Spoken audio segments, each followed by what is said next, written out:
The roar of the crowd shook the ancient stone walls of the proving grounds, as hundreds of the kingdom's fiercest warriors clashed in brutal combat, each one desperate to claim the Alpha throne left vacant by the fallen king.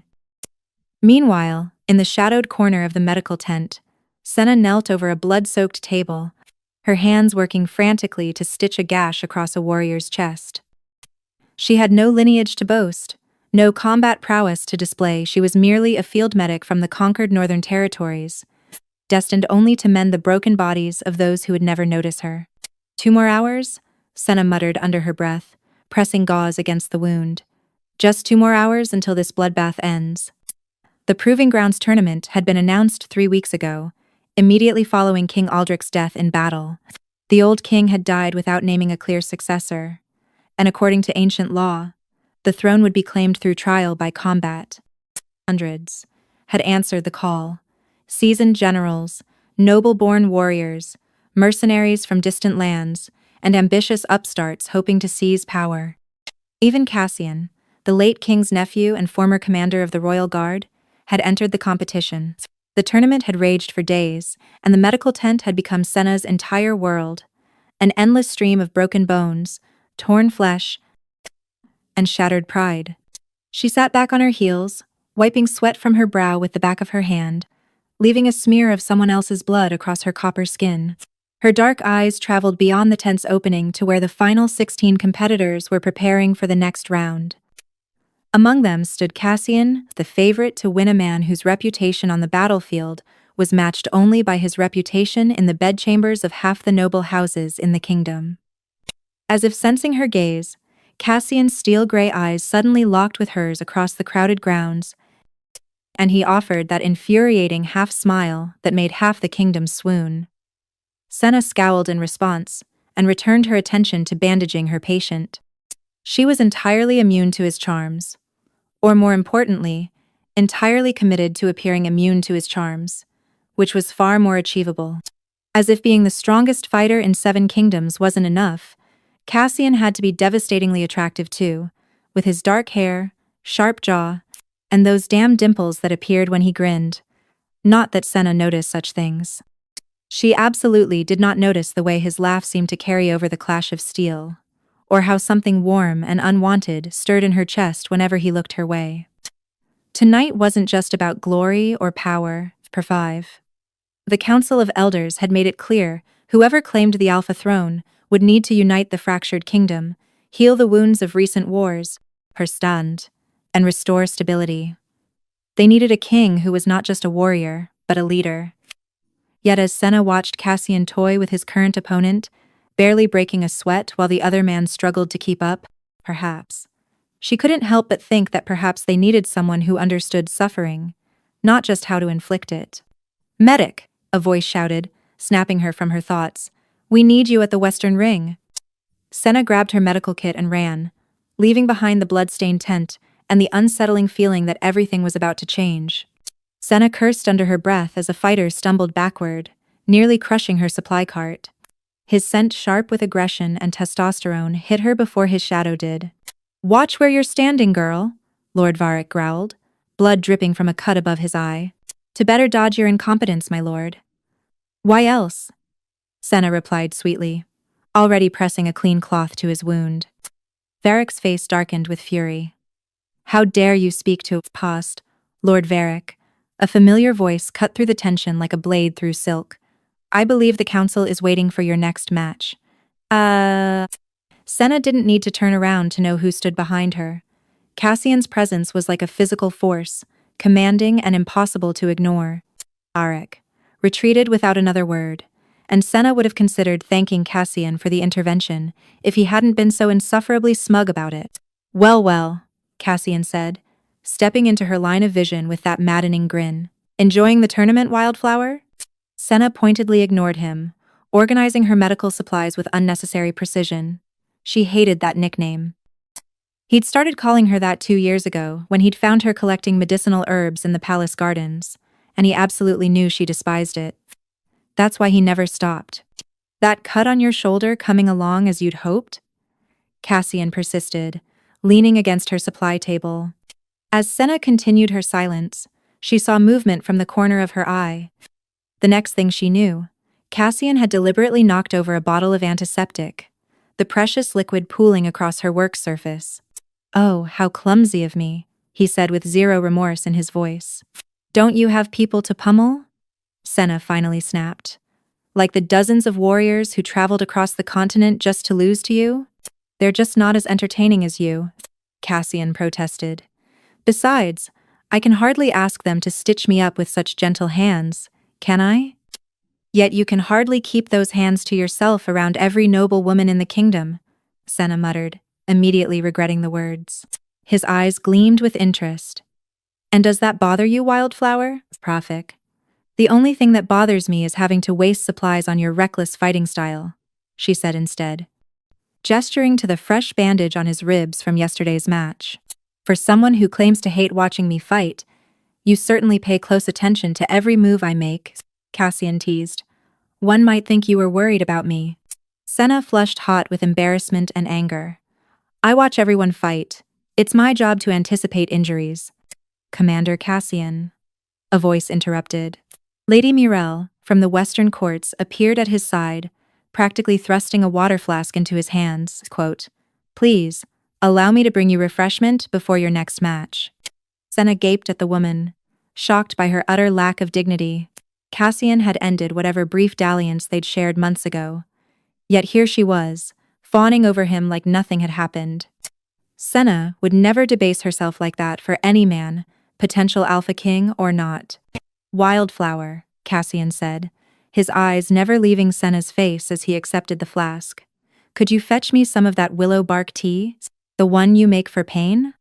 Senna stood with a grunt. Fine. Maybe she would, but only because it was literally her job to tend to fighters. That was entirely different from Lady Mirelle's shameful display. Entirely. "Can you believe it?" Jory appeared beside her, nervously adjusting his apprentice robes.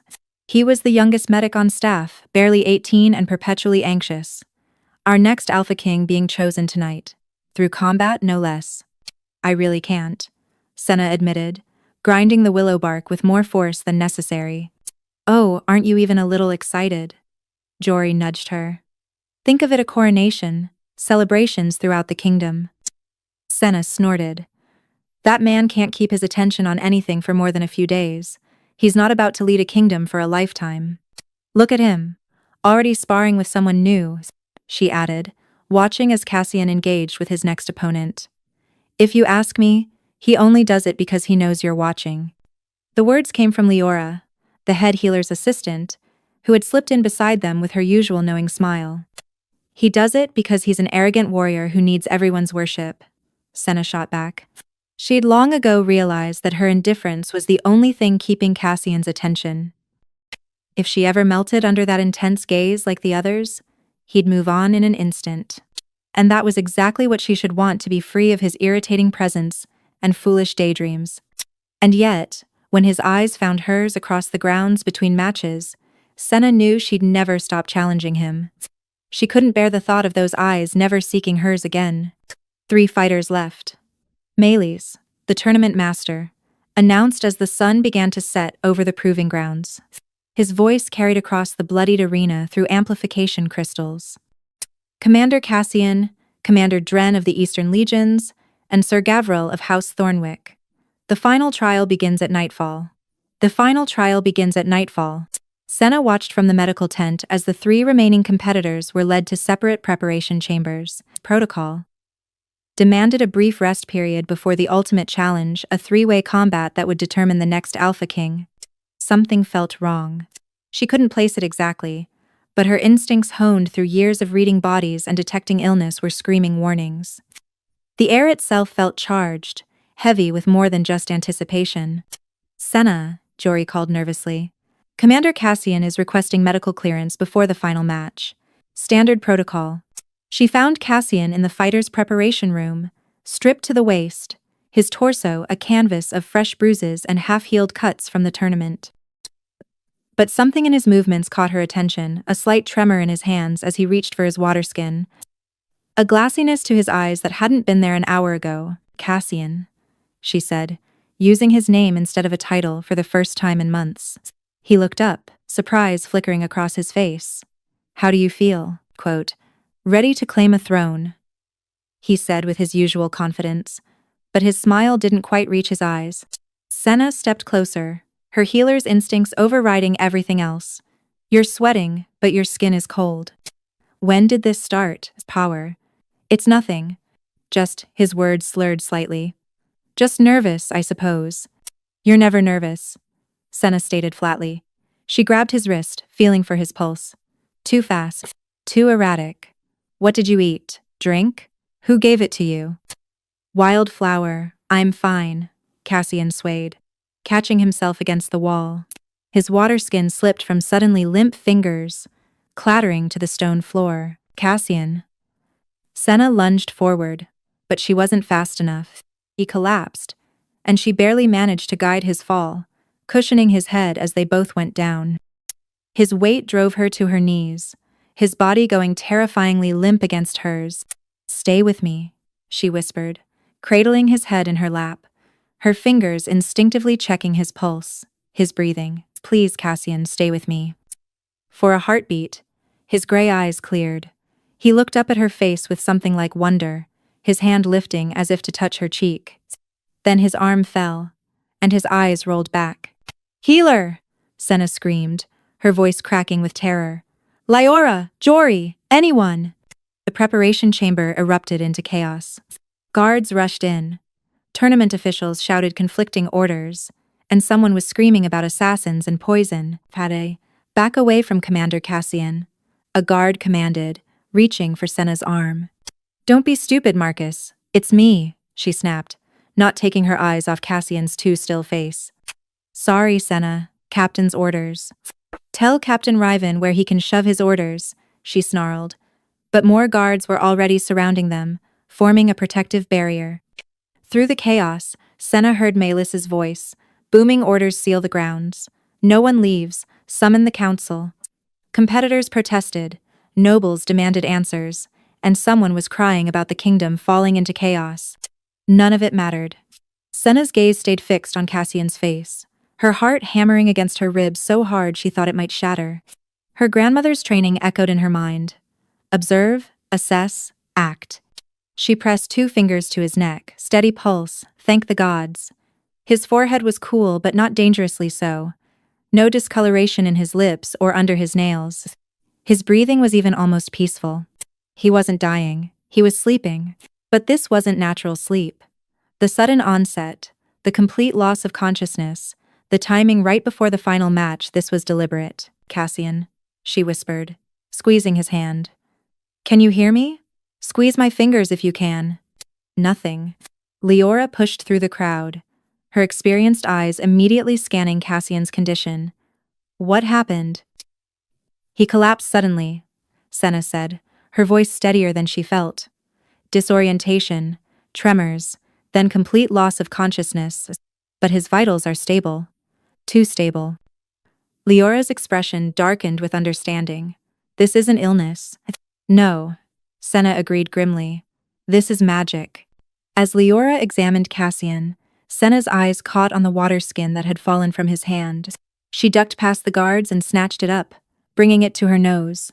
Beneath the plain water's scent was something else, something floral and cloyingly sweet, with an underlying bitterness that made her wolf instincts recoil. Tracking scents was her gift, even if she'd never been allowed to join the King's Guard like she'd dreamed. King Aldrich had forbidden women from military service, claiming they were too weak for combat roles. By the time he died, Senna had already resigned herself to medicine, but no one in the kingdom could match her nose. She scanned the crowded chamber, her senses heightened, searching for that same sickly sweet smell. Her gaze landed on Lady Myrelle near the doorway, wringing her hands, her eyes wide with what looked like genuine distress. Their eyes met. Myrelle's widened further. It was her, Senna shouted, pointing. She poisoned him. Lady Myrelle gave him that water flask earlier. The chamber froze into shocked silence. It's not what you think, Myrelle cried, her voice rising in panic. He's going to be fine. I can help him. Melee stepped forward, his weathered face carved into deep lines of fury. Wait, are you confessing to drugging Commander Cassian? Yes, Mirel blurted, then backpedaled frantically. No, well, not exactly. Not drugging. Just, not exactly? Captain Riven's hand went to his sword. Explain. Now. Senna seized Mirel by the shoulders, her legendary composure cracking. What does that mean? What did you do to him? Is he dying?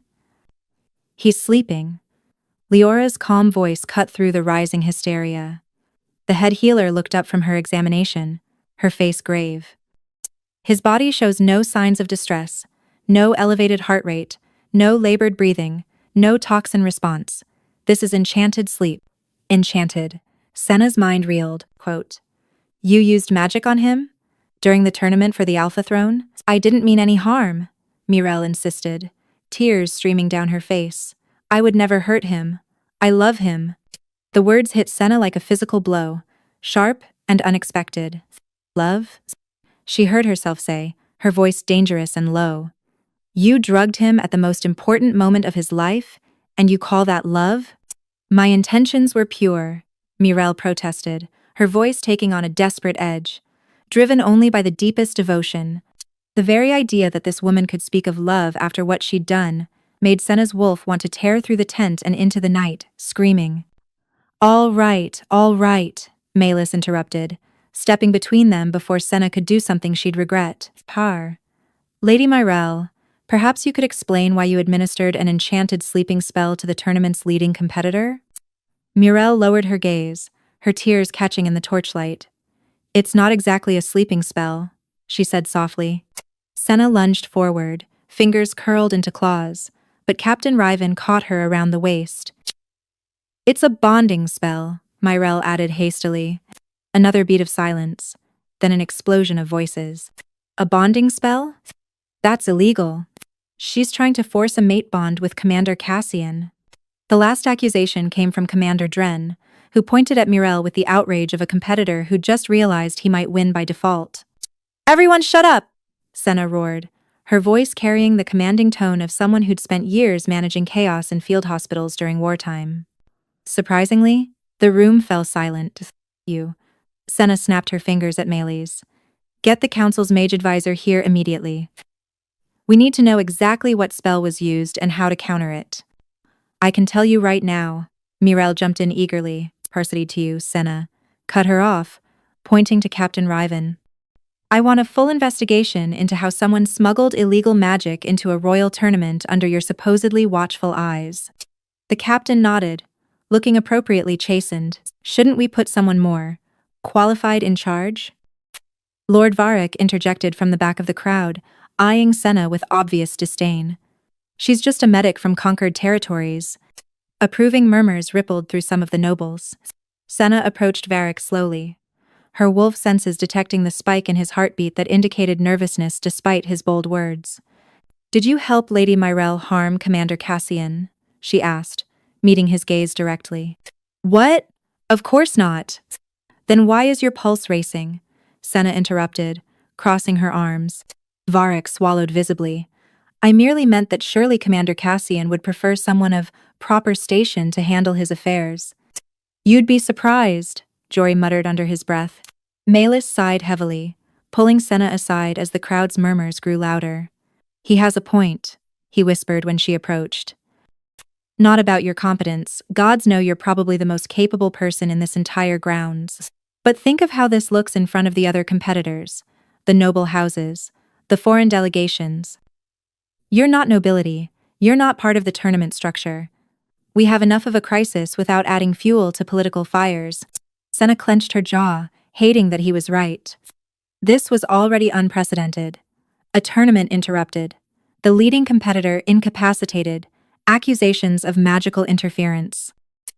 Having a medic from conquered territories apparently in charge would only create more problems. Fine, she said tightly. But I'm not leaving his side. I'll tell you everything. Mirel interjected, her voice carrying across the chamber. Everything about the spell, including how to wake him. Senna's head snapped toward her. How to wake him? You mean he won't just wake naturally when the spell wears off? Another long, terrible silence fell over the room. Well, not exactly, Mirel admitted, her confidence wavering. Senna screamed and lunged for her again, only Captain Riven's quick reflexes preventing her from reaching the noblewoman. But it's going to be fine, Myrelle insisted, backing away slightly. Really, this is a bonding spell, so Commander Cassian will wake through an act of true connection, power fin. When her announcement was met with blank stares, she clarified, he must be kissed by the woman he's destined to bond with, his true mate. Senna's stomach dropped to her feet. His true mate, she repeated slowly, the words feeling like broken glass in her mouth. But he's never shown genuine interest in anyone beyond a few nights. How are we supposed to determine who his true mate is? Mirelle tossed her hair back, confidence radiating from her posture despite her tears. The spell wouldn't have worked if he didn't have a true mate somewhere. Which, of course, is me. Prove what, exactly? Captain Riven demanded, his hand still on his sword. Mirelle's expression transformed into passionate sincerity as she addressed the stunned crowd. Cassian and I share a connection, she declared, her voice carrying throughout the chamber. We have for months, Pod. But because the council, she shot a venomous glare toward the group of robed elders who'd just arrived, insisted he focus solely on the tournament and matters of state, he was forced to push me away.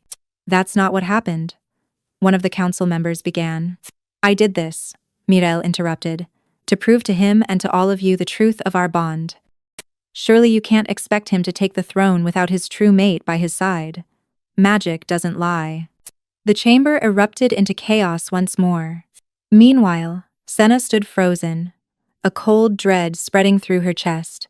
Was Cassian condemned to sleep forever?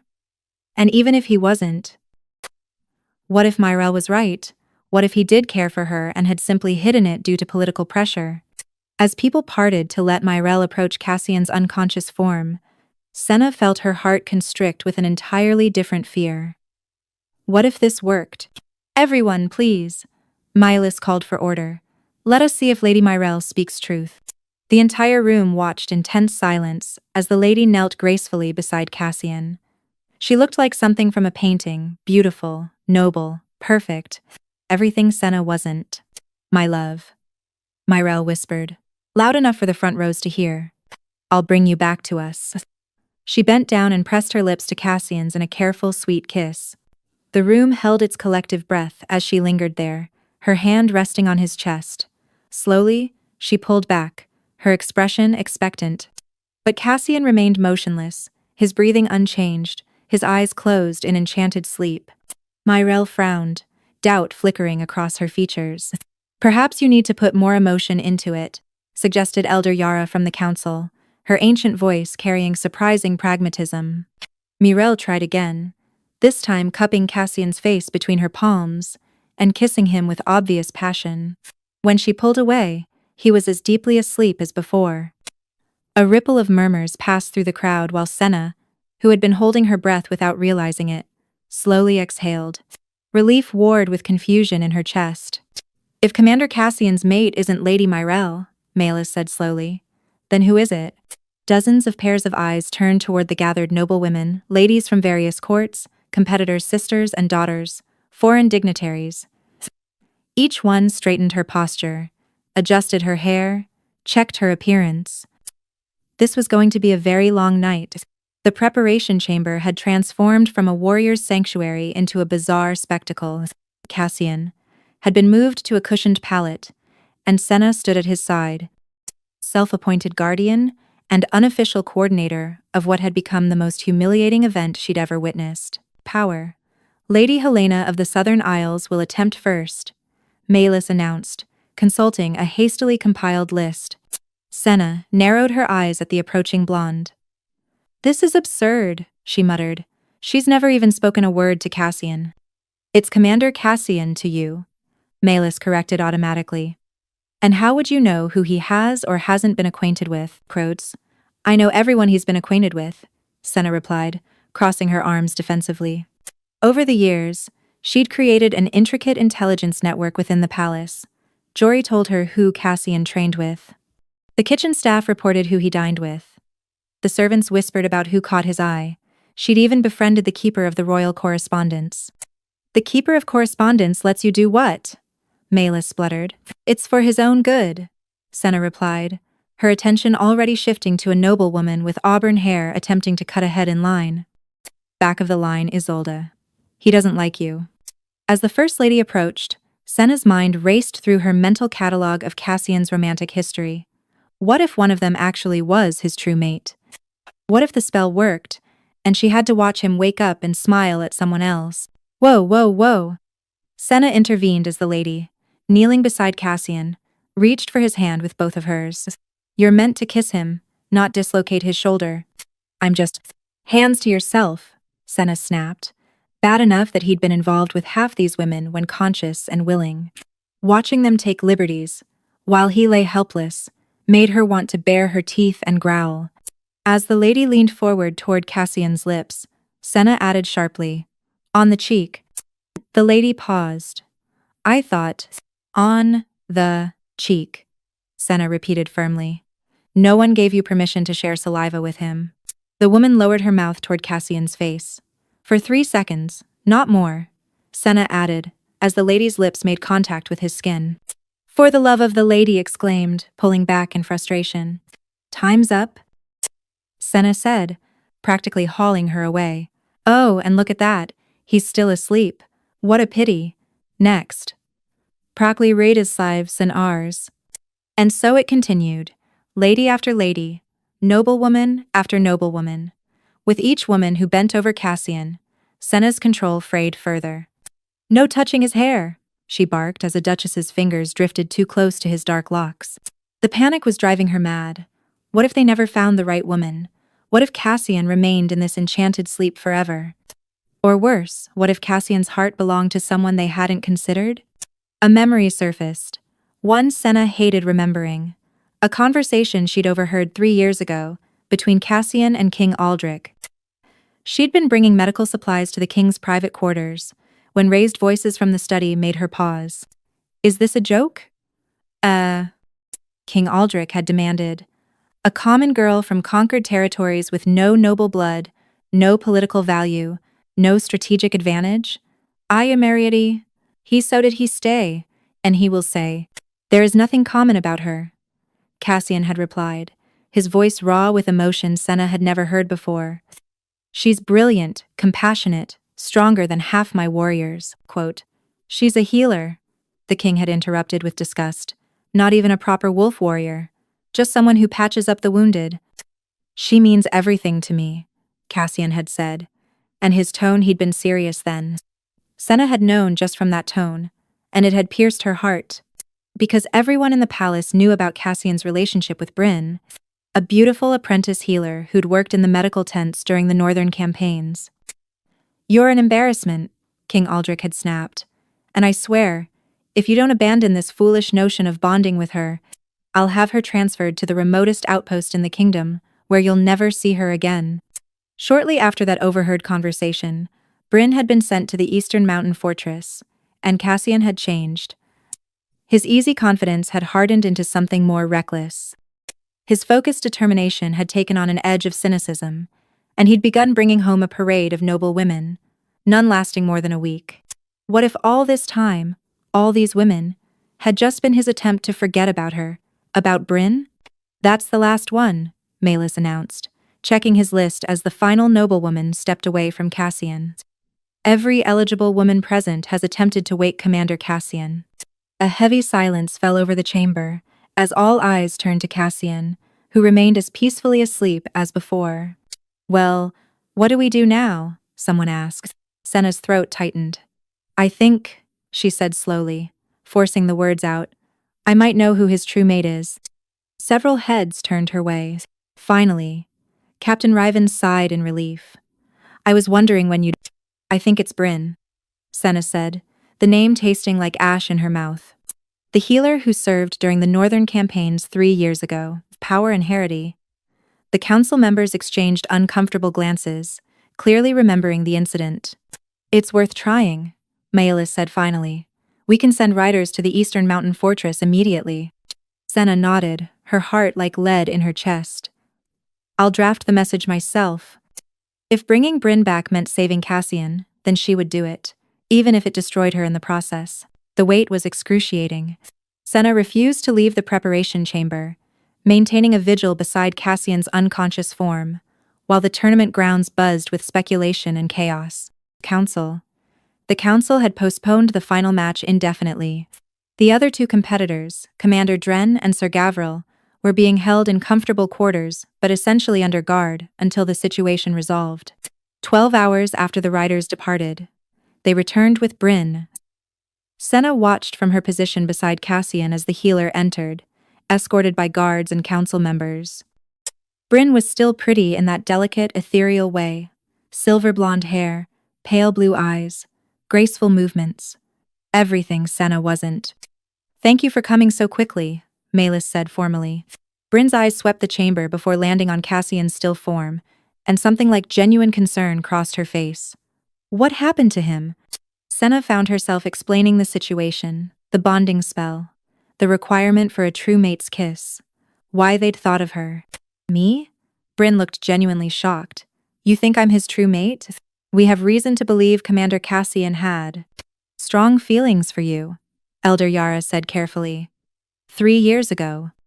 Understanding dawned on Bryn's face, followed quickly by something that looked like pity. Oh no. You thought, she looked at Senna. You overheard the argument with King Aldrich, didn't you? Senna nodded stiffly. And you assumed Cassian was talking about me, Bryn said softly. It wasn't a question. Before Senna could respond, the chamber doors burst open. 2 guards entered, dragging a struggling man in foreign diplomatic robes between them. Captain Riven, one guard announced. We found this man attempting to flee the grounds. He's Ambassador Torian from the Westmarch territories. I have diplomatic immunity, Torian protested, but his voice shook. We also found these, the other guard said, holding up several small vials filled with shimmering liquid, hidden in his quarters. Captain Riven took one of the vials, unstoppered it, and held it under Senna's nose. The sickly sweet scent was unmistakable, the same as what had been in Cassian's water. Talk, the captain commanded. Now, Torian's composure crumbled under the weight of hostile stares. I was following orders, he finally said.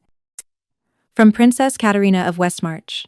She, Commander Cassian, rejected her advances last year, publicly, in front of her entire court. He rejected many people, Malis said flatly. That hardly justifies this. You don't understand, Torian continued, his words coming faster now. Princess Katerina wasn't just rejected. She'd fallen in love with him after seeing him compete in the grand tournament. She wrote him letters, sent gifts, even traveled here to meet him. And he laughed. He told her he could never bond with someone he didn't respect as an equal warrior. Senna's stomach twisted. That sounded exactly like something Cassian would say. Her father, our king, was humiliated, Torian went on. His daughter heartbroken, his kingdom's pride wounded. And for what? So Cassian could continue his dalliances with anyone who caught his eye? So he could compete for the Alpha throne without any real attachments? So you decided to incapacitate him during the most important trial of his life? Elder Yara's voice was ice. We decided to teach him a lesson, Torian corrected, about what it means to truly care for someone. Maelys stepped forward. Explain. Torian looked at Mirelle, who'd been standing quietly in the corner. Lady Mirelle was easy to manipulate. She genuinely believed Cassian cared for her, that he'd sent her away due to political pressure. I simply encouraged those beliefs and provided the means to prove their bond. The spell, Senna said slowly, pieces falling into place, wasn't designed to prove Commander Cassian loved someone, Torian finished. It was designed to prove whether anyone truly loved him. Now, a heavy silence fell over the chamber. You mean, Leora said slowly, that to wake him with an act of true bonding, the person kissing him would have to truly love Commander Cassian? Not the other way around? Precisely, Torian said, looking pleased despite his predicament. And as we've all witnessed tonight, none of these noble women do. They love the idea of being queen, of bonding with a powerful warrior, of the status and security he represents, but none of them love him. So you've essentially murdered him, Captain Riven growled. We have not, Torian assured him hastily, real fear entering his voice for the first time. The spell is temporary. If no one breaks it, he'll wake naturally in 2 months. Perfectly healthy, just. Aware of how little he means to anyone. 2 months. Long enough for the kingdom to fall into chaos without a clear leader. Long enough for Cassian to wake to public humiliation. It was clever. Low risk, high stakes, perfectly designed to wound without killing. Unless... The word hung in the air like bait. Unless what? Melis demanded. Unless someone who truly loves him kisses him before then, Torian said. Of course, given what we've witnessed tonight, that seems unlikely. Unless. His eyes drifted toward Senna with calculating interest. Don't, she said flatly. Don't what? Don't suggest that the healer who's barely left his side, who knows his every habit and preference, who created an entire intelligence network just to keep track of him, might harbor feelings beyond professional duty. Senna felt every eye in the chamber turn toward her. Her face burned hot with embarrassment and anger. That's absurd, she said, but her voice shook. Is it? Torian pressed. Then prove it. Kiss him. Show everyone that you're just a dedicated healer with no personal attachment. This is ridiculous, Senna protested. I'm not part of this circus.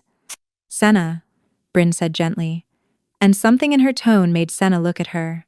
The other healer's eyes were kind, knowing. You didn't let me finish earlier. The argument you overheard, Cassian wasn't talking about me. The world seemed to tilt sideways. What? Senna whispered. He was talking about you, Bryn said simply. It was always you. No, Senna said immediately, taking a step backward. That's not it, can't be. It was always you, Bryn repeated patiently. The healer from conquered territories King Aldrich was so furious about? The woman Cassian wanted to bond with despite the political complications? That was you, Senna. But you and he, the rumors, started deliberately, Bryn said. Cassian asked me to help him. He wanted to test his father's reaction without putting you at risk. I agreed because... She smiled sadly. Because even I could see how much he loved you. How he still loves you. Senna shook her head, refusing to accept it. He doesn't love me. He's never said anything. Never indicated. Oh, for the love of the gods, Jory burst out, his usual nervousness replaced by exasperation. Everyone knows, everyone except apparently you. The poor thing is scared, Leora observed gently. After years of watching him with other women, thinking he'd never see her as anything but a medic, she's terrified of being wrong. I am not scared, Senna snapped, but her hands were shaking. My dear Elder Yara said, her ancient voice surprisingly soft. I've been observing the two of you for 3 years. Since King Aldrich died and Cassian could have pursued you openly, do you know why he didn't? Senna couldn't speak, couldn't breathe, because you'd built walls so high around your heart that he didn't know how to reach you. Yara continued. Every time he tried to get close, you pushed him away, mocked him, treated him with disdain. He thought you despised him. However, I was protecting myself, Senna whispered. From what? From this. The words burst out of her. From hoping and being disappointed. From loving someone who could never truly choose me. I'm a healer from conquered lands, a woman who couldn't even join the king's guard because the old king thought I was too weak. What could someone like me possibly offer the greatest warrior in 7 kingdoms? The man who's about to become Alpha King? The truth spilled out of her like poison from a wound. He flirts with everyone. He beds noble women and princesses and warriors who are his equals. Beautiful, powerful women with titles and lands and strategic value. What am I next to that? Patches. Just a medic who patches people up and knows how to track scents. Just? Captain Riven repeated incredulously. Senna, you've saved more lives than most of us have taken in battle. You've developed new healing techniques that are being taught across the kingdom.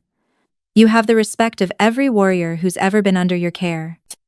And Cassian doesn't care about titles or lands, Bryn added. He never has. He cares about strength, real strength. The kind that faces death every day and still chooses compassion.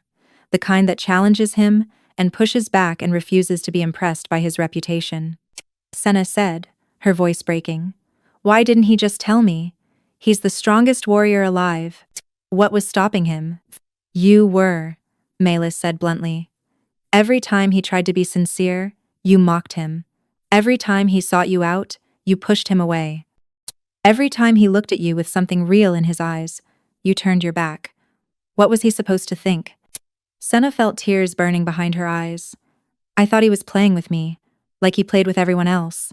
He paraded those women around to make you jealous, promesses, Leora said. It was obvious to everyone but you. He wanted you to care, to show some sign that his attention mattered to you. Of course it mattered, Senna whispered. It destroyed me every time.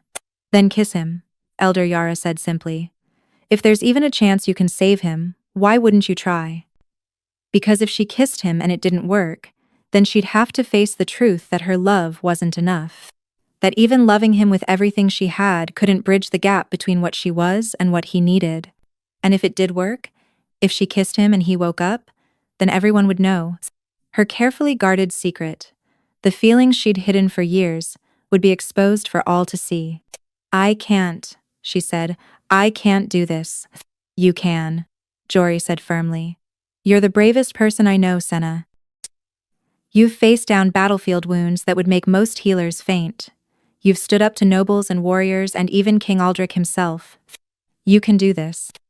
What if he doesn't wake up? The question came out small, broken. What if I kiss him and nothing happens, and everyone knows I love him but I'm not enough? Then we'll deal with it, Captain Riven said. But at least you'll have tried. Senna looked at Cassian's peaceful face, memorizing every detail. The strong line of his jaw, the dark lashes against his cheeks. The small scar above his left eyebrow from a training accident when they were younger. She thought about all the times she'd imagined kissing him. Late at night, when she was alone, when she could admit in the darkness what she'd never say in daylight. How many times had she dreamed of this moment, only to wake with the bitter taste of impossibility on her tongue? As long as she never tried, she could still hope. She could still tell herself that maybe, just maybe, he cared for her too. But if she tried and failed, even that small hope would die. Fine, she heard herself say. I'll do it. She took a step toward Cassian. Then another. Her heart was hammering so hard she thought it might burst through her ribs. She knelt beside him, looking down at his face.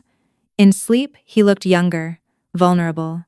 The arrogant mask was gone, leaving only the boy who'd once shared his field rations with her during the Northern Campaign. Who'd stayed up all night beside her when her grandmother died. Who'd argued with his father for the right to choose his own mate.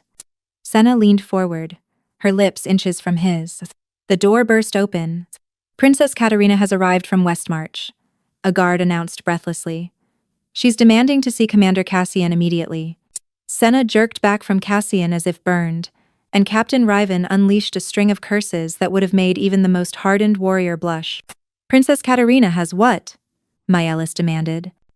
She's here, the guard repeated, looking apologetic. With a full diplomatic escort, she says she's come to fulfill the terms of the spell. Torian's face went pale. She wasn't supposed to, this wasn't part of the plan. Let me guess, Elder Yara said dryly.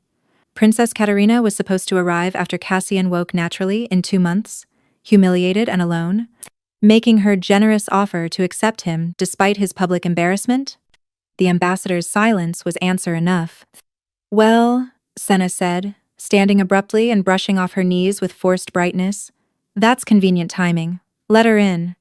Senna. Bryn started. No, really, Senna interrupted, her walls slamming back into place. A princess from a powerful kingdom who actually loves him? Sounds perfect. Problem solved. You can't be serious, Jory protested. Why not?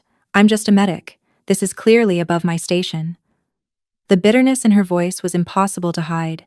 Before anyone could argue further, the doors opened again, and Princess Katerina swept in. She was stunning, tall and regal, with dark hair and amber eyes, wearing armor that managed to be both functional and elegant. A warrior princess, exactly the kind of equal Cassian had always claimed to want. Senna felt something crack in her chest. Commander Cassian, Katerina said, her voice catching as she saw him unconscious. Whatever Senna had expected, it wasn't the genuine anguish that crossed the princess's face. What have they done to you? She rushed to his side, and Senna found herself stepping back, making room. Because of course, this beautiful, powerful warrior princess was the answer. Of course Senna had been fooling herself. Your Highness, Malus said carefully, we've been informed about the spell's nature. If you truly— I know what's required, Katerina interrupted. She knelt beside Cassian, her hand hovering over his face with surprising tenderness. I know he rejected me. I know he probably doesn't even remember my name. Her voice dropped to a whisper. But I've loved him since I first saw him fight. The way he moves, like violence and grace combined. The way he laughs. The way he treats everyone highborn or low, with the same respect if they earn it. Senna's vision blurred with tears she refused to shed. I wrote him letters he never answered, Katerina continued. I sent gifts he returned. I traveled here and he told me I wasn't his equal, because I led with my title instead of my sword. She laughed bitterly. He was right. I expected him to be impressed by my crown. He wasn't. She leaned closer to Cassian, and Senna forced herself to watch. This was good. This was right. A warrior princess who truly loved him, who could rule beside him, who could give him everything Senna never could. Katerina pressed her lips to Cassian's. Senna held her breath, waiting for the moment when he would wake, when his eyes would open and find the princess leaning over him, when her worst fears would be confirmed. Seconds ticked by. Katerina pulled back slowly, confusion flickering across her face. Cassian remained perfectly still, trapped in his enchanted sleep. I don't understand, Katerina whispered. I do love him. I know I do. Perhaps? Leora said gently, you love the idea of him, the warrior, the legend, the challenge. But do you love who he actually is? Katerina looked stricken. I don't know who he actually is. We barely spoke. Then it won't work, Elder Yara said simply. The spell requires true, deep love, the kind built on knowing someone's flaws and choosing them anyway. Katerina stood, tears streaming down her face. She looked at Senna directly. You know him. It wasn't a question. I know he hates sweet wine but drinks it at diplomatic functions because he thinks refusing is rude, Senna heard herself say. I know he sharpens his sword when he's anxious and can't sleep. I know he visits the training grounds at dawn because that's when his uncle used to train him, and he misses it. I know he's terrified of failing the kingdom, of not being the leader they need. I know he pretends injuries don't hurt because he thinks showing pain makes him weak, she continued, words flowing like a dam breaking. I know he remembers every warrior who dies under his command, and visits their families personally.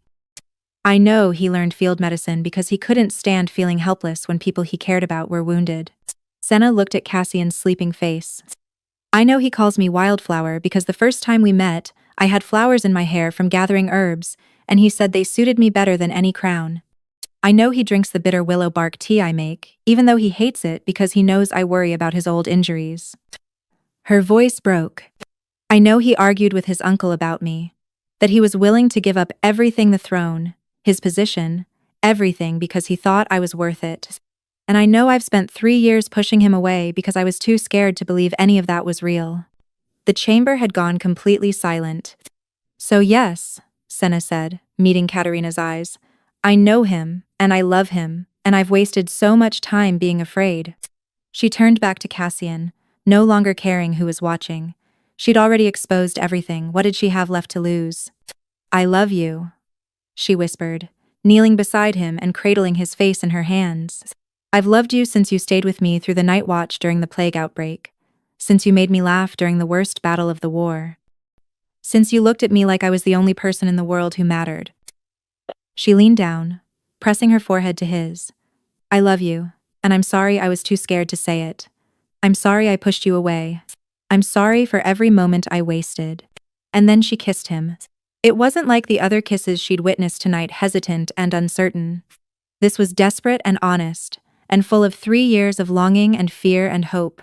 She felt it the moment the spell broke, a surge of energy that made her gasp. Cassian's hand came up to cradle the back of her head, his fingers threading through her hair as he kissed her back.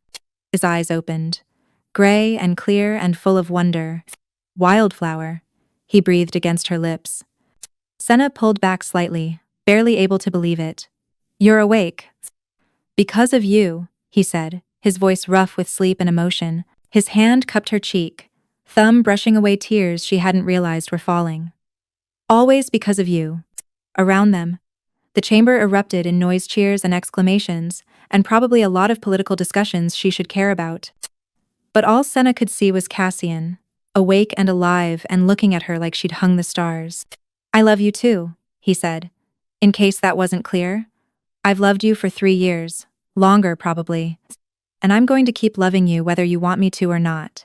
Senna laughed, the sound half-sob. "I want you to." "Good," Cassian said, sitting up and pulling her into his arms. "Because I'm not letting you go.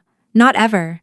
We should probably deal with the political situation," Senna said weakly, even as she melted into his embrace.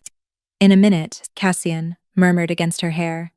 "Right now, I just want to hold the woman who saved my life, the woman I love, my true mate." And for once, Senna didn't argue. 2 days had passed since the night of the spell, and Senna was hiding in the medical supply room for the 3rd time that day. It wasn't that she regretted kissing Cassian, or that she regretted the public declaration of love, or even that she regretted the fact that apparently the entire kingdom now knew she was Cassian's true mate. Well, maybe she regretted that last part a little. The problem was that breaking the spell had somehow made everything more complicated instead of less. The tournament was still unresolved. Consensus. The council wanted immediate meetings about succession and the mate bond. Princess Katarina's father was demanding diplomatic reparations. Ambassador Torian was in the dungeons, and Cassian kept trying to talk to her. Quote, "Senna." Jory's voice came through the supply room door. "I know you're in there." "I'm taking inventory," she called back. "You've taken inventory 3 times today." "It's very thorough inventory. Commander Cassian is looking for you again." Senna's heart did that annoying flutter thing it had been doing constantly since the kiss. "Tell him I'm busy." "I already did," he said, and I quote, "Tell Wildflower that if she doesn't stop hiding from me, I'm going to start intentionally injuring myself just to force medical consultations." Despite everything, Senna smiled. That sounded exactly like something Cassian would do.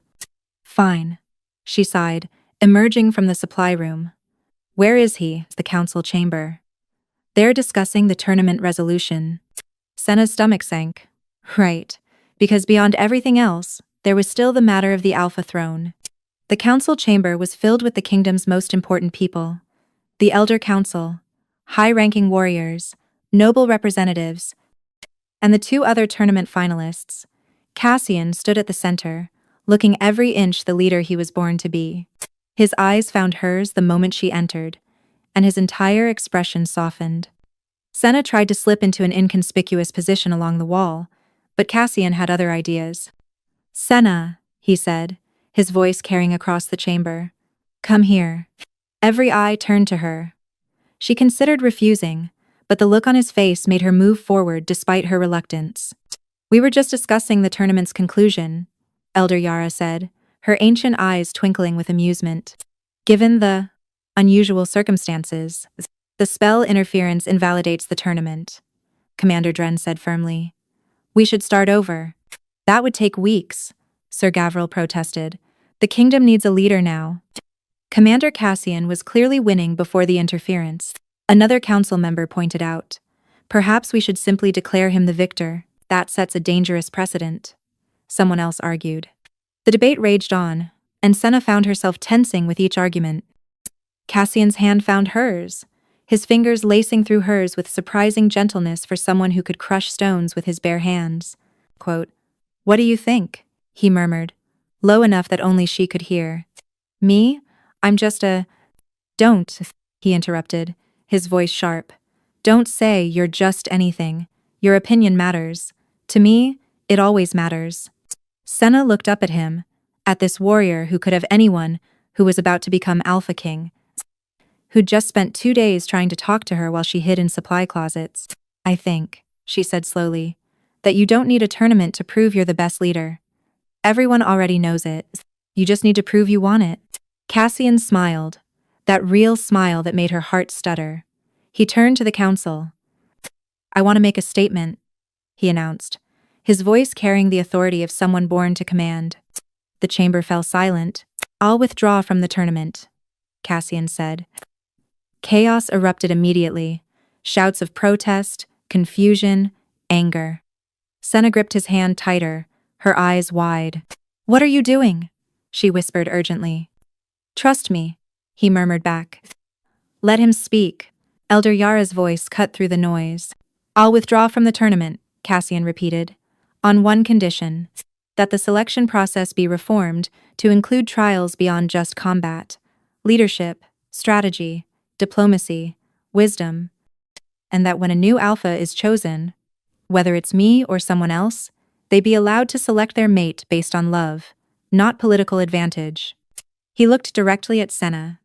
Because the kingdom doesn't just need a warrior on the throne, it needs someone who understands that true strength comes in many forms. Someone who knows that the people who patch us up after battle are just as valuable as those who fight in it. Senna's eyes burned with tears. And if I'm chosen, Cassian continued, addressing the council but never taking his eyes off Senna, my mate will be the woman who saved my life. The woman who saved countless lives. The woman who's stronger than any warrior I've ever met, even if she's never held a sword. This is unprecedented, someone protested. Good, Cassian said flatly. King Aldrich's reign was built on outdated traditions that excluded half our population from serving in ways that suited their strengths. If I'm going to lead this kingdom, we're going to do better. Elder Yara smiled, looking more pleased than Senna had ever seen her. I believe Commander Cassian has just demonstrated exactly the kind of leadership we need. Does anyone object to declaring him our Alpha King? Commander Dren stepped forward. I withdraw my claim. Commander Cassian has my support. And mine, Sir Gavril added. One by one, the others voiced their agreement. Then it's settled, Elder Yara declared. We have our new Alpha King. And apparently, she added with a pointed look at Senna, our new queen. Senna's knees went weak. Wait, what? Did I forget to mention that part? Malice?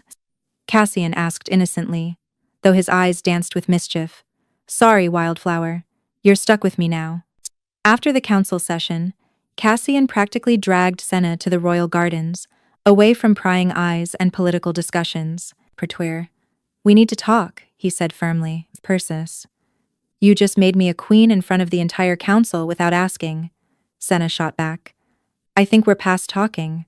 Then let me explain, Cassian said, turning to face her. Please. There was something in his voice, a vulnerability she'd never heard before, that made her stop trying to pull away. I meant what I said in there, Cassian began. Every word. But I need you to understand why I spent 3 years acting like an idiot instead of just telling you how I felt. You mean the parade of noble women? Senna tried to keep the bitterness from her voice. After my uncle sent Bryn away as a warning, Cassian said quietly, I realized he'd never let me be with you. Not while he lived. So I had 2 choices. Give you up, or wait him out. You chose to wait, Senna said softly. I chose to protect you, Cassian corrected. By making sure my uncle never suspected how I really felt. By building a reputation as someone who didn't care deeply about anyone. By being exactly what he wanted, a warrior focused only on power and duty. He ran a hand through his hair, frustration evident in every line of his body. And then he died. And I thought, finally I could tell you the truth. But you'd built walls so high, Wildflower. Every time I tried to be genuine, you mocked me. Every time I tried to get close, you pushed me away. You looked at me like I was just another arrogant warrior playing games. Power. Because that's what I thought you were, Senna admitted, quote, I heard you arguing with your uncle about a healer from conquered territories, and I saw Bryn being sent away, and I assumed that I was talking about her, Cassian finished, not about you. I spent 3 years thinking I was just another person in the palace to you, Senna said, her voice breaking. Someone convenient to annoy. Maybe convenient to bed if you got bored enough, but never someone you'd actually choose. Cassian cupped her face in his hands, forcing her to meet his eyes. You've never been convenient. You've been everything. You've been the reason I learned field medicine, because I couldn't stand watching you work yourself to exhaustion during battles. You've been the reason I fought so hard in the tournament, because I wanted to be worthy of you. You've been the reason I've stayed sane through all of this political nonsense. Then why all the other women? The question burst out of her. Even after your uncle died, even when you could have just told me the truth. Cassian's expression turned sheepish. Because I'm an idiot? Despite everything, Senna laughed. Because I was terrified, he admitted more seriously. Because I'd spent 3 years watching you treat me with indifference, and I thought maybe you really didn't care. Maybe I'd been wrong about the way you looked at me sometimes. So I kept trying to make you jealous, trying to get some reaction that proved you felt something. It worked, Senna said quietly. Every time I saw you with someone else, it destroyed me. I just got very good at hiding it. Too good, Cassian said ruefully. I was starting to think I'd have to do something drastic. Like, get myself cursed with an enchanted sleep, just to see if you'd care enough to save me. Don't even joke about that, Senna said, hitting his chest lightly. Do you know how terrifying it was? Watching you collapse, not knowing if you'd wake up, having to watch woman after woman kiss you while I stood there pretending I didn't care? I'm sorry, Cassian said, and the sincerity in his voice made her chest tight. I'm sorry for every moment I made you doubt how I felt. I'm sorry for every woman I paraded past you. I'm sorry for not being brave enough to just tell you the truth. I'm sorry too, Senna whispered, for pushing you away, for being so scared of being hurt that I hurt us both instead, for wasting so much time. We have time now, Cassian said, pulling her closer. All the time in the world if you'll have me. As what? Your queen? Senna tried to sound skeptical, but it came out more hopeful than she intended. As my mate, Cassian corrected. As my equal. As the woman I love more than power or position or anything else in this world. I'm still just a healer from conquered territories, Senna pointed out, even as she leaned into his embrace. You're the woman who saved my life, Cassian countered. The woman who can track scents better than any warrior. The woman who created an entire intelligence network just to keep tabs on me. The woman who faced down the entire council and a princess and didn't back down, pressed. He pressed his forehead to hers. You're strong in ways I'll never be, Wildflower. And I want you by my side.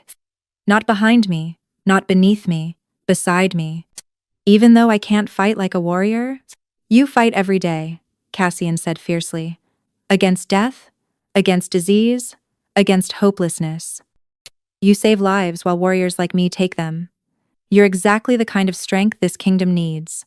Senna felt something in her chest finally relax. Okay. Cassian pulled back to look at her. That's it, just okay? Okay, I'll be your mate, Senna clarified, smiling through tears. Okay, I'll be your queen. Okay.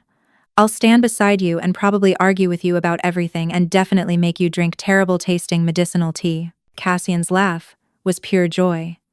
That's all I've ever wanted. He kissed her then, soft and sweet and full of promise. When they finally pulled apart, Senna felt like she could finally breathe after 3 years of holding her breath. So what now? She asked. Now, Cassian said, his eyes dancing with mischief. We go back and face the council's endless meetings about coronations and mate bonds and political alliances. That sounds terrible. It does, he agreed cheerfully. But you'll be there, so it won't be completely unbearable. Such romance, Senna said dryly. I'm a warrior, not a poet, Cassian pointed out. But I love you. Is that romantic enough? Senna pretended to consider. I suppose it'll do. Just it'll do? Cassian demanded in mock outrage. Kind. Senna laughed. I love you too. Happy? Ecstatic? Cassian said, kissing her again. Though I'll be happier once we're officially mated and I can keep you from hiding in supply closets. I was taking inventory. 3 times a day? Quote. It was very thorough inventory. Senna defended weakly. Cassian just pulled her closer, and for the first time in 3 years, Senna let herself relax completely into his embrace. No more hiding, no more walls. Just truth and trust, and a future she'd been too scared to dream of. Come on, Cassian said finally. We have a kingdom to run. We? Senna raised an eyebrow. We, Cassian confirmed. I'm not doing this without you. And hand in hand, they walked back toward the palace, and whatever came next. 3 months later, Queen Senna of the United Territories stood on the palace balcony, watching the sunrise paint the kingdom in shades of gold and amber. Strong arms wrapped around her from behind, and she leaned back against her mate's chest with a contented sigh. Any regrets, Wildflower? Cassian murmured, pressing a kiss to the sensitive spot just below her ear. Quote, just one, she replied thoughtfully. She felt him tense slightly. What's that? Turning in his arms, Senna gave him a mischievous smile. I rather miss having the authority to order you to clean up your own messes. Now you're an alpha king, you have servants for that.